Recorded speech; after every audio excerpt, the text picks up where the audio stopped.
Online dating is a fantastic way to meet people that you would never meet in real life, right? But just like the people you meet in real life out in the wild, you have to be good at screening your dates. And I know that when I first started dating online, I was totally in the dark about who to date and which profiles looked kind of sketchy and what messages to respond to. I was doing it all wrong, but that's how we learn. I'm hoping to save you some time and energy and hopefully heartache by helping you to identify the 5 red flags or warning signs that your online dating prospect is not right for you and it is time to move on. So here are 5 online dating red flags. If your online dating match has one or more of these flags, tread carefully, maybe ask some questions, get curious. And if they have several, it's a big, giant red flag flapping in your face and it's time to move on. So the first red flag is he looks too good to be true. And wow, I mean, you always get this little sense like this person looks like a model. They look like they took these pictures off of Google. If your gut is telling you that these pictures are just way too good for, let's say he's supposed to be 62 and he looks like he's 35, pay attention to that gut.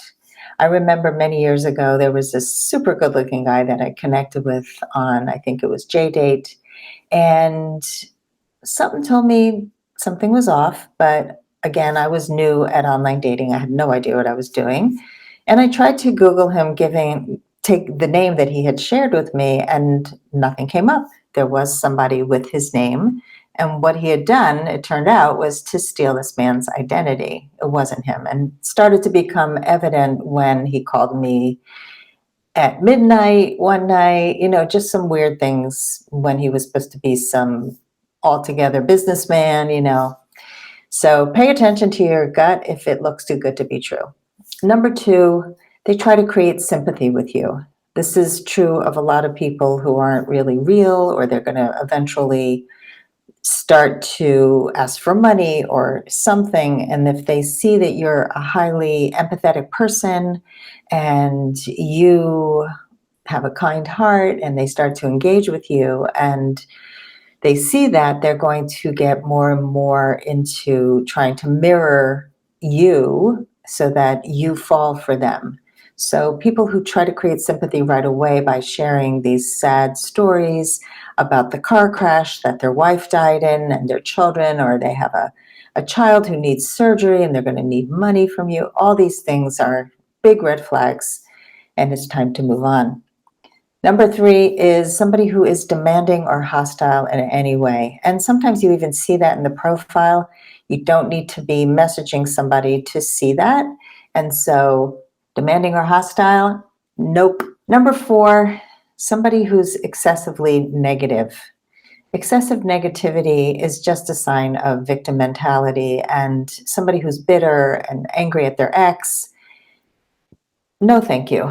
Move on. And the 5th one, which is pretty obvious, is anybody who starts to ask you for money, especially if you've already started a connection and you're starting to feel something for him, huge red flag, move on. So if something is telling you it's not right, it probably is not. Online connections also, it's not just about the profile, but they should flow. You have messaging. So let's say you match, you exchange messages. Then after a few messages, you exchange phone numbers, maybe a text or two to set up a time to talk, then chat on the phone once, then an initial meetup. Really try to get to that meetup as soon as possible, because if that person that you're talking to doesn't want to move the conversation offline, they probably are not as serious as you, and it's time to move on to find somebody who is. I definitely have had men who just stay on text, and maybe their profile says, I really wanted a serious relationship. I want something that's real, and I don't want to stay on text. It's not, I don't want a pen pal. And yet when you actually start talking to them and you exchange numbers, they just keep texting. And I'm the kind of person who will ask to get on the phone. I will tell them I don't enjoy texting as a way to get to know somebody. And they still will the next day go, "How's it going? How's your day? Hi, beautiful." Time to move on. I want you to just be smart, keep these online dating red flags and warning signs in mind as you're dating. And above all, if you feel something is off, please trust it. Dating can be a lot of fun as long as you follow your intuition. And I want to point out that your intuition is not necessarily what you're responding to. Sometimes you feel something's off and it really isn't off. It's just maybe he reminds you of an old person that you dated, or somebody reminds you unconsciously of someone who cheated on you, and you get this gut feeling that's really just fear, and we really don't know anything about that person. So, these are really big red flags. These are not like mild after you get to know somebody for 2 months and then suddenly things come out like he has a whole other family that he hasn't told you about or that he's been married the whole time. Pay attention to red flags. Really pay attention when there's a warning sign.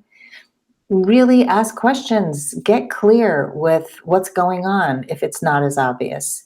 And remember that these are exceptions. There are wonderful, wonderful people out there just like you. There are great people, and your person is out there. So if you are struggling with online dating and you want to find love, and finally get some guidance. My course opened last week and registration closes March 21st. I'm teaching it for the sixth time because it was so successful. If you go over to the course page, you can see all the testimonials from people who have had success online because they took this course. And I hope to see you in the course.